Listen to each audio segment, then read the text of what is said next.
আসসালামু আলাইকুম, কেমন আছেন সবাই? আজকে চলে আসলাম একটি দুঃখজনক বিষয়, যে ভিডিওটি দেখলে আপনারা বুঝতে পারবেন। এটা হলো ভাগজত, অর্থাৎ মহেশকুণ্ডের নিচে যে ভাগজত ঘাট আছে। তো সবচেয়ে বড় বিষয়টা হলো আজকের ভিডিওটা বিনোদনের জন্য দেওয়া না। আমরা চিলমারি এবং রামকৃষ্ণপুর ইউনিয়নের যে মানুষগুলো আছি, আসলে কি আমরা সুখী? একটা মানুষ কত কষ্ট করে এই রাস্তাটা পারাপার হয় দেখতে পাচ্ছেন, যেখানে একটা সাইকেল একটা মানুষ ঠেলে নিয়ে যেতে পারে না, সেখানে একজন রোগী, তার জন্য কত বড় কঠিন কর ব্যাপার। বিষয়টা একবার ভাবছেন? তো আসেন সবাই মিলে আমরা ঊর্ধ্বত কর্মকর্তা যারা আছেন, বর্তমান সরকার প্রশাসন সমস্ত কৌশলী যারা আছেন, তাদের সবাইকে অনুরোধ জানাবো, এটা আমরা চিলমারি রামকৃষ্ণপুর এই দুইটি ইউনিয়নের মানুষ যেন আসলে অভিশপ্ত। আর এই অভিশাপ শুধু মুখ দিয়ে যে বললে অভিশাপটা শেষ হয়ে যাবে সেটা কিন্তু নয়। এখানে প্রায় 1 কিলোমিটারের মতো রাস্তা, যেখানে কোনোভাবেই একটা ভ্যান বা একটা মোটর সাইকেল পর্যন্ত চলাচল করতে পারছে না। এটা স্বাভাবিকভাবে মেনে নেওয়া যায় না।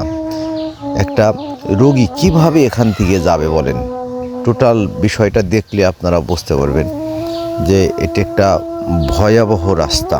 এটা একটা কি বলবো, কিছু বলার নাই। আমি নিজেই ভুক্তভোগী হয়ে আমি এই ভিডিওটা আপনাদের সামনে দিলাম।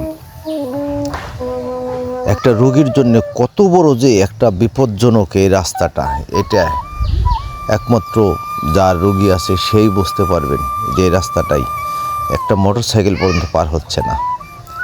এই কষ্টের কবে শেষ হবে সেটাও জানি না। এই কষ্ট যেন শেষই হচ্ছে না আমাদের, এটা আমরা অভিশপ্ত।